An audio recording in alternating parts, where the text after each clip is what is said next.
acting is like doing stuff in front of people that is embarrassing, Yeah. like, because at the end of the day, it's not just the director, it's like the crew behind you, so many people. So Yeah. that was the biggest thing I had to like. Do some karaoke. Yes, for real. Even that, like, I may not even do karaoke, but people are like, man, but you do this all the time. But it's just being shy. I wasn't an open kind of person when I was younger. Like, I was shy, and that's Yeah.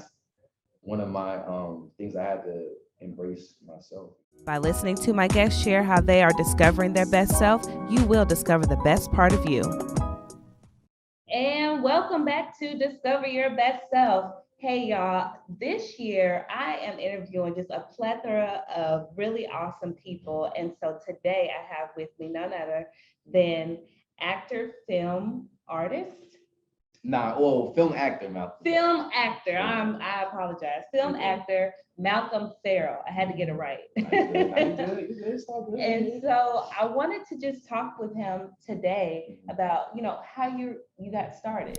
How I got started? Yeah, how you got started. And then also I want you to introduce yourself as well. Tell me, who you are and where you're from. Well, first and foremost, I was born in Brooklyn, New York. Okay. Raised in Piscataway, New Jersey. Piscataway, New Jersey. I know it's a tough word, but yes, once I graduated high school, I moved here, and Dad was like, 18. Where's here? Houston. Houston. Sorry, we're in Houston. We're in Yes. Houston right now. Sorry. Yeah, we in Houston, but yeah, that was like a pivotal turning point. Once you get 18, it's like you're legal now, and I knew I had to start my process with what I really wanted to do, which was acting. Okay. Like, I love to act. I always wanted to be an actor since I was young, but I never told anyone. Okay. Why did you tell anybody? What's I didn't. that? I'm big on, like, I'm not a talker. Okay. So it's like, I'm gonna do something, I'm gonna do it. Okay. And being that I had it here, I wasn't physically doing anything towards acting. Right. So I knew it was auditions, but I didn't know how to go about it. Yeah. I didn't know it was an agent. I just wasn't knowledgeable about the game, but I loved acting. Like, my close friends knew. And it's like, man, you always watching movies. Yeah. I took film studies in my last year in high school. Okay. So that was a big thing for me. But I knew, like, getting to college, I was like, I don't want to do anything else besides acting. Yeah. But it was the first process of, like, let's put our best foot forward to start this process with acting. So you didn't go to college after high school? Oh, I did. Oh, you did? Okay. Oh, yeah, nah. My parents Okay. was like, yeah, no. They was like, you're gonna go to. It was like, hey, we're gonna help you out with whatever you need, but you gonna go to college, So I started at San Jack. For the people who don't know, that's a community college in Houston, and then I stayed there for 2 years, got my associates in communications. That's the only thing. That is the only thing that I told myself I would want to do. Okay. And I transferred to UH, and I started out. That helped me a lot because I wasn't acting, but I was getting comfortable in front of the camera. Right. So my concentration was broadcast journalism. Yeah. So I had a few shows, that was mine. Okay. broadcast journalism majors. But yeah, it helps out, talking, because that stage fright, being in front of the camera, and you hear that recording right now, we live. It's like, yeah. And I feel like the writing too, right? Mhm, Because as a actor, or sometimes they go into writing and being able to produce or whatever it is, those skills are helpful. that's a great point, because I was so one-dimensional. I was like, oh, I only want to do it in front of the camera things. And UH showed me as much passion I had with acting. Other people had a great passion behind the scenes. And I'm like, man, this is so dope, because I'm thinking everybody wants to fight to be on front of the camera, but other people's like, no, like, I love writing and I love producing and I love holding, the microphone. And I was like, man, this is so dope. But I also learned, like you said, the tools of doing other stuff, because once I graduated, it was like, UH cut my water off. Yeah. It was like, you got to produce. Like, how you doing with this? Like, you got to produce. You got to get your own mic, because you don't have access to the utilities no more at UH. So you're not paying tuition. Yeah, pretty much. But yeah, that helped a lot. My acting career had to be on pause as I got my bachelor's. But UH really helped me out a lot when it came to on screen. So what's the process in, getting into, your first projects, and did you have to get an agent, and what did that look like? Because you didn't start off as a child actor, right? Nah. Yeah. And everything happens for a reason too, as well. Because you hear these horror stories about child actors and stuff. It can be scary. It's a lot. So let me tell you right now, I was trash at first. I was very trash.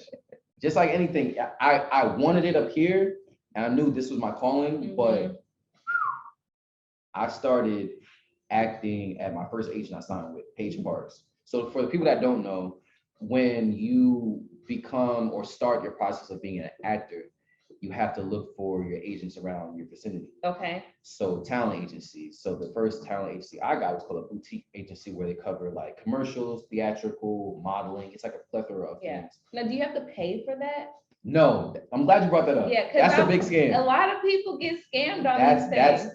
I'm glad you brought that. So a lot of people don't know anything. How the agency goes is how my process went was I took classes there at the facility, Page Parks, and then they're like, okay, is he at a point where we should sign him? Because everybody doesn't get signed because at the end of the day, it's a business. So what is that pinnacle point? What does that look like when they're like, can he get signed? Is it because you've taken classes? Is it that? Okay, what else? What are they looking at? Yeah, so the process is classes, and then what they'll ask for is a monologue. It's like, okay, if you're an actor already, submit a monologue to us, audition for us, so we can see, is he believable? Does he have that look? Does he have that charisma and like on front camera, you know?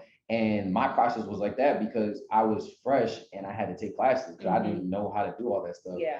And it was like, okay, we like Malcolm Farrell and stuff like that, but that's how the process is. And back to your point, you don't pay someone because at the end of the day, they get commission off of you. Exactly. It's not like that's the biggest scam because a lot of people want this to happen for them and they end up paying for something that's really actually free. Yeah. But do you pay for your own classes? Yes, I pay for the classes. Yes. Okay. You will have to invest into yourself for sure. Okay. Yeah. And that wasn't just, it didn't stop there. I've taken hundreds of classes. Yeah. You have to invest in yourself because every teacher brings different sides out of you. And there's so many different techniques of acting where it's like, oh, that method is not for me, but this one was. What are other ways that you've invested in yourself besides classes, acting classes? Classes. I watch a lot of movies because it's like 50-50. You got to understand what works for you and what like every show has a different tone. Like a grownish tone is different from a Friends tone, sitcom. It's like a different level of energy, especially with commercials too as well. It's a different type of acting and energy that you have to perform on TV. It's kind of like, cheesy, it's like cheesy and stuff compared to a premium cable show such as a Power, where it's more grounded in real life, like how we're talking right now. Yeah. In a sense, but watching movies, shows, class intensives, reading. Yeah. That's my favorite book. Self-Management for Actors. Please, if any actor is looking at it, please read that book because what's that about? It breaks down where you are, where you should be, and where you should be going in your career. Okay. And it broke down there's a reason why it's called show business, because yes, our passion is love, is acting, and I love acting, but at the same time, it's a business, but it shows you where you need to go to be unique. Right. How are you different from a million other actors? That's really what it is, so whether it's like personality, whether you stand out in audition rooms, business, but it broke down the game so much to me that I love so much. Yeah. No, I like that because I think even like no matter what you do, I interview a lot of, either business owners or people who are leaders in their workplace, and investing in yourself is a huge part of what we talk about in books and, just self-development. And that's part of discovering your best self, right? Is really being able to tap into who you are and bringing out your authentic self to the world in whatever way that is. So for you, it's acting. Yeah. And so like, tell me about like your first project that you have. So my first project goes back to when I first started out. So after I got signed, I was like, oh man, this is great. I'm gonna be doing stuff. I'm gonna be getting booked. And no, life humbled me because you gotta crawl before you walk. And so the process for every actor starting out, you do anything. So it's like background work, extra work, things like that. And the first project I've ever been on a real set was, are you familiar with Beyblades, like the spinning tops for kids? Yeah, it's like kind of like a string. Oh, okay, yeah. And then so it was a commercial for that for Beyblades in Galveston. Okay. And this is the first time I've ever seen a set, people like on like the high like lights and lighting and the director and and then being an extra, it's a humble beginning.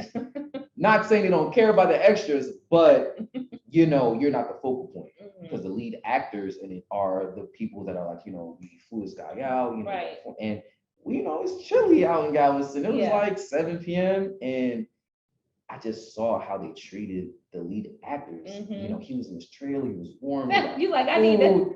I'm need to like, be a man, lead. like, you know, but this is my first time really embracing everything. Yeah. But it was like when he came out, it was like, you know, when he comes out, we want y'all screaming, and you know, because he was like the main top Beyblade dude, and it showed me like, man, this could be what me one day once I put the work in. Beyblade. Yeah, Beyblades, and from there, I honestly speaking, I just can't remember where it started working for me. Like, I just don't remember when I got like my first like lead in like a commercial or thing like that, you know. So, but that was my first one. Yeah. First background. But I would say like I literally started doing stuff like Target, Chase, things like that, and then you know, like, leading up till now, like with like Play Academy, that's my recent project. But that experience right there was just super great. Was the Play Academy one for sure. Okay. And what is the Play Academy? Play Academy, it's a new program with kids. Okay. With the company Main Event. For the people who don't know, it's like Dave and Buster's. Oh yes. And they have locations everywhere across a little bit America. better than Dave and Buster's. I would say so myself, you know, like, you know, to me it's more modern. Yes, you know? it is. It's more Dave like Dave and Buster's very 90s-ish, you know. So yeah, they you know, they run like they had a cool run with Play Academy. I mean, Main Event of Play Academy is improved. But it is a new program with kids where it teaches kids fundamental things as they come to the locations, kind of like a field trip with teachers and school districts and stuff. So they're learning about math, scientific method. Who knew gaming could be so educational? You know, it's like putting the medicine in the candy for the kids. Yeah. So it's like, oh, we're here for a field trip. But also, did you know the pizza that you're eating can be cut in half, like quarters? And so I'm super thankful that Main Event picked me for this project because I always wanted to do stuff with kids, and I do a lot of community service, things like that in Houston. So it just coexisted, and I'm thankful for it. Yeah. So what is your main part in that? So I'm the instructor, teacher, teacher. I'm the one. If you take your kids, any teacher watching this, if you take your kids to Main Event, to any location, you would see me on camera teaching them scientific method, math, how friction is used with air hockey, like so many different things. That's just, you know, like in a nutshell. But I'm teaching the kids on camera in fun ways how, you know, science and math are implemented with the fun things there. Okay, that's really cool.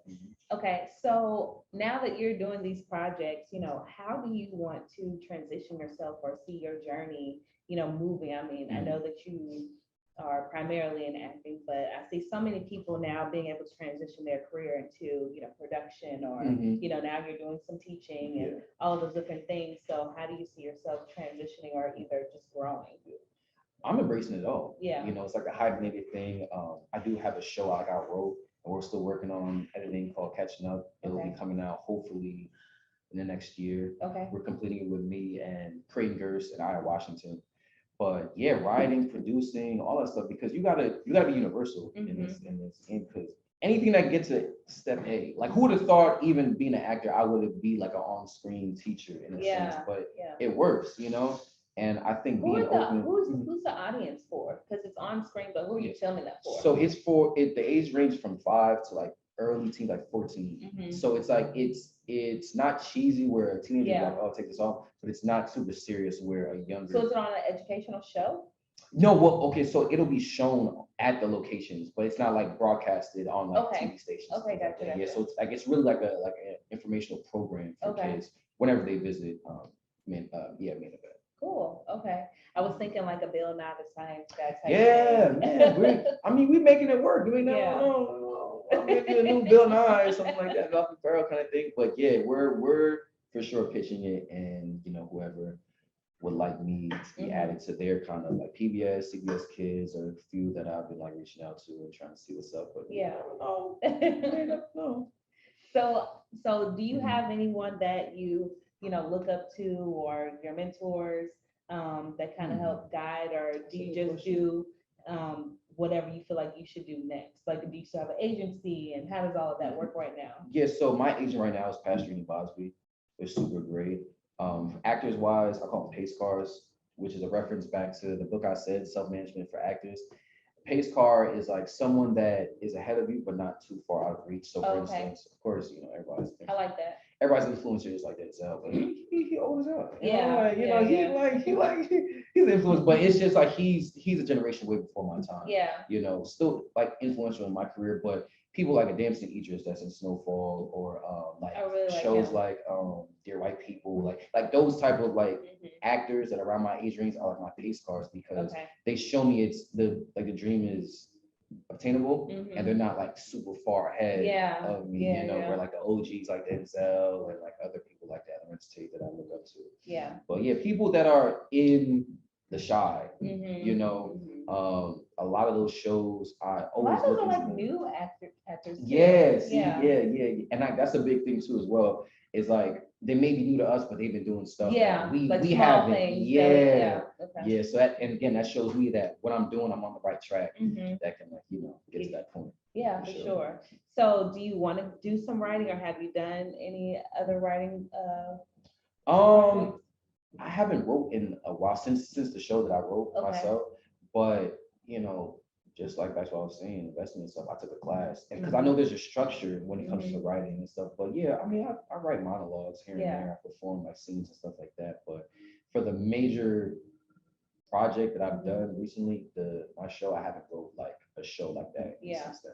What do you think about like Insecure and how Issa Rae got started? I love it. Yeah. I tell people all the time, like, she's another example of it can happen, and the fact that she's a woman too as well, because like a lot of Black women, minorities in Hollywood, it's harder for them to break in, and the fact that Issa started just like something like this, like YouTube, it shows people, it gives people hope that like, man, if you just stick with it, and if it's something that's relatable to what we go through, it'll work. And timing is everything. Like a show like that may have not worked early 2000s or maybe mid 2000s, but she was working on that. She was, because it was Awkward Black Girl first. Exactly, and then a lot of people didn't. I didn't really know about Awkward Black Girl, but she just had the YouTube, and it's like for some people, the tenacity and consistency of her doing that was a long time. I mean, she was doing that for a long time before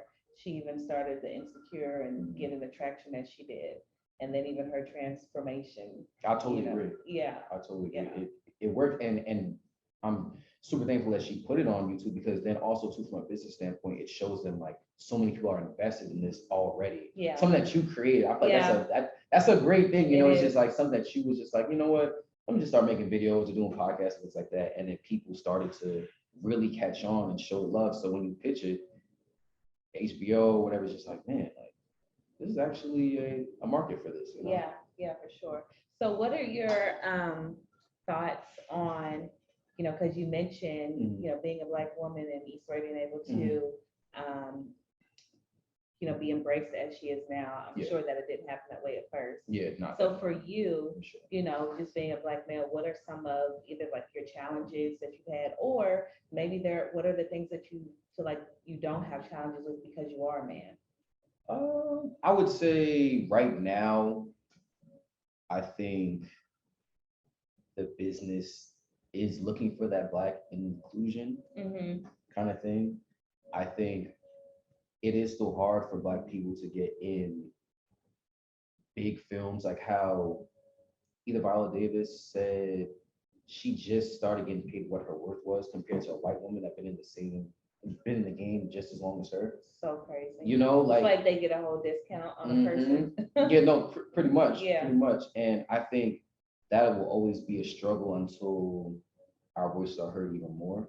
But more so once more Black people get in power with the union and people that say yes or no, or at these networks and things like that. Because the networks are really, that's the biggest thing right now. I feel like a lot of like Netflix, Hulu, a lot of these big streaming services are trying to be aware of inclusion and have like Black shows or Black movies and things like that. But there has been some progression, but we're still a long way down from that. From that road for sure. I can see that. Like, but for yourself, have you had any personal experiences where you feel like it may be harder, or even if you've just seen little things?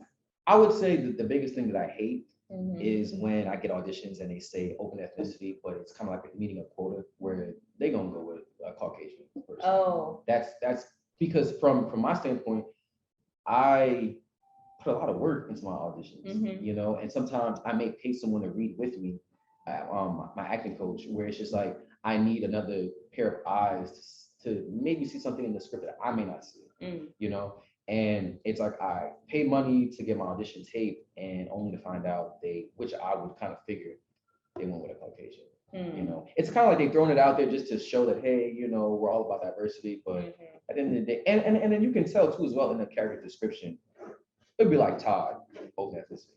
Yeah. Why they couldn't do Raheem? Yeah, like, you know, or Marcus, but it's just like, oh, Todd, open ethnicity. Yeah. Like, you know, then y'all not about to go with, even besides the character breakdown, the storyline, it don't even fit a Black person. Yeah. You know? Yeah. Now, a friend of Todd, cool. While he at school, that's different. But the main lead character, Todd, and then, you know, his parents are it just screams Caucasian. And that's one of the things that I go through where, because now I'm such a like, damned if I do, damned if I don't. And it's like, damn, am I missing out on an opportunity that could change my life? And I go back and forth with myself because I'm such a like, I want to do every opportunity if it makes sense. But I had to learn it's okay to say no to certain things. And I've heard like some people have gone on auditions, you know, and have changed like a producer's mind or whatever. I don't know. I don't know how that works. That does no, like that is possible and that does happen, but you have to be like super standout-ish. Like you blew us away, and what is for you will be for you. You know, so if that was meant to happen, you know, but more times than not, from a business standpoint, it's really hard to wow the producer, the director, because at the end of the day, if you create something, you have a vision for the character, that's just your vision, you know, like you'll know when you see it. So if it's white, Black, Chinese, whatever, it's like, you know what, at first I didn't think he was there, but he has the characteristics of what I envision the character to be. And so do you think, because I know women, we have this challenge with like our hair, my hair gets bigger as the week goes, and you know, and so, you know, men now are wearing their hair, however, and you know, Jay-Z has a mixture of everything in his head. And so it's just, when you're going on an audition, do you think about those things, or do you just come as you are, or do they tell you like, this is what we want you to look like? You know, there's like a few things that I know where I'm at in my career that I just don't change, such as like my short hair.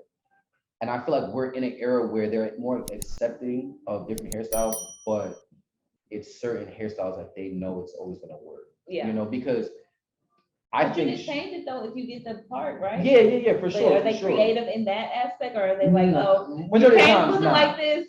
This is what we envision you to look like. Majority of the time. So it's like if you have dreads and you're an actor, you'll have a lot of roles.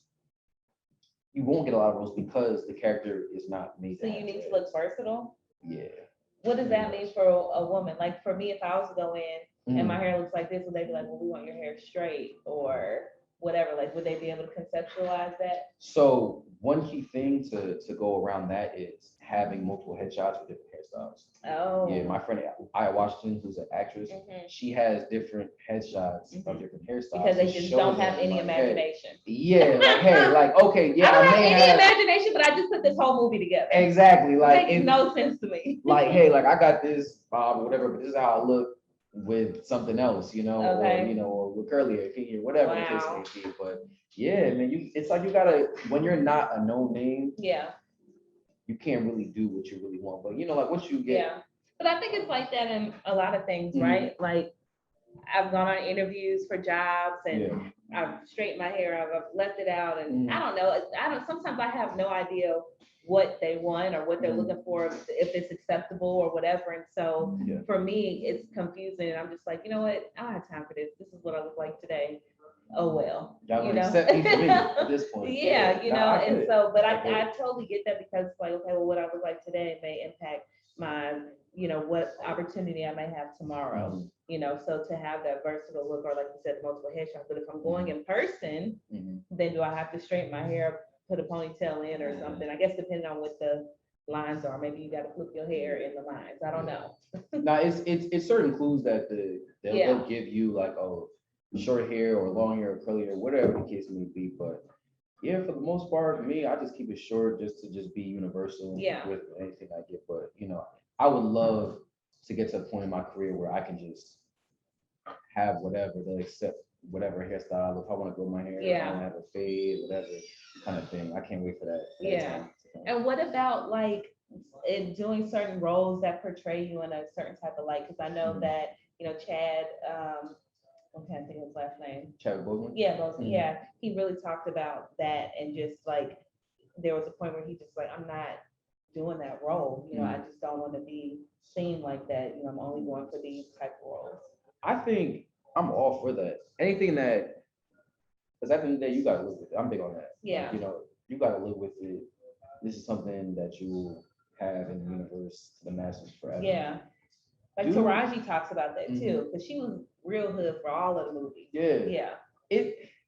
Back to what I'm saying, like it's like a damn if you do, damn if you don't, because after a while, they call it typecast, but after a while, it's like some people would kill for this role that I'm getting, but it's like, do you stop something that you're really good at? Or do you try to use these roles to build your fan base, and then you get to a point where you can try different things and stuff like it's a tricky slippery slope kind of thing. I get it, but anything that doesn't go against what you really, how you really feel, I feel like go for it. That's where I'm at with it. No, that makes sense. So for you, you're on this journey, you're very young, I think. I don't know how old you are, but young as hell. How old are you? Old enough to drink. You old enough to drink? Yeah, old enough to drink. How old is that? That's in your 20s? Yeah, 20s. You're 20s? Okay. So, what does it mean to you to discover your best self? Constantly growing. Constantly knowing if you have certain areas that you're not good at. I think that's the toughest pill to digest with certain people, is knowing you're not good at something, but willing to improve on it. How do you figure out when you're not good at something? Like for instance, interviews. I wasn't good at interviews, but I knew that was something that comes along with acting. I think he's good now. I think I'm pretty straight for sure. But it's even with acting, like I felt like I was too cool to go to class. But I knew that I wasn't good. Like I was like, you need to, even though no matter how much money or sitting in class or being embarrassed, that's the biggest thing, is acting is like doing stuff in front of people that is embarrassing, like, because at the end of the day, it's not just the director, it's like the crew behind you, so many people. So that was the biggest thing I had to like do some karaoke. Yes, for real. Even that, like I may not even do karaoke, but people are like, man, but you do this all the time. But it's just being shy. I wasn't an open kind of person when I was younger. Like I was shy, and that's one of my things I had to embrace myself. Discovering myself too is just your weaknesses. I think life in general is a constant learning process. And you gotta fall in love with just learning more about yourself. And wanting to learn for the most part. And I think being vulnerable, is a part of it too. Just being open, like you said, to learning more about yourself and knowing what I'm not good at. I think that's a part of vulnerability, is opening yourself and saying, I know this is where I need to do my work, and I'm going to do it, and I'm going to allow myself to show whoever that this is where I need my work, right? And so getting that critical feedback, and I think all of us learn that in whatever craft that we're in, being open to criticism and saying like, okay, let me learn from whatever this person says or whatever. And also knowing who not to listen to. Because some people are gonna hate or whatever and not necessarily have good feedback just because they are whatever space that they're in. So I think that's good. But no, tell people how they can find you, and if you're working on anything that you want people to know about, let's share it with them now. Definitely. Well, you can find me, Malcolm Farrell, at MALCOLMFARRELL on everywhere: Facebook, Twitter, Instagram. Right now, my Specca commercial I was in just came out literally yesterday. What did your mom say? She like, that's my baby? Yeah, because I'm playing a cowboy and I'm not from the South, so, and the audition was crazy. I had to like show them I can rope and do all this extra country cowboy stuff. But that's the funness about auditions Mhm. is like me embracing someone else Mhm. and actually booking it. Right. And that will be everywhere, liquor stores, TV, socials. And like I said, The Dirty Third was my recent movie. We just wrapped that 2 weeks ago. Okay. And it's a story about, a man who gets in some trouble and goes back to his father's neighborhood and he's trying to, get some money to pay for some things. But like, Okay. that's the gist of it. But yes, The Dirty Third is coming, and expect commercials. If you guys are into liquor and going to the liquor store, you may see me as a cowboy. Hey, isn't that cool? So listen, y'all, we can't wait for you to tune in. Check out Malcolm. Also, check out your newest episode of the podcast on Discover Your Best Self on any of your podcast platforms and on Instagram. Thank you for listening to Discover Your Best Self. Don't forget to subscribe and comment. Follow us on Instagram at Discover Your Best Self.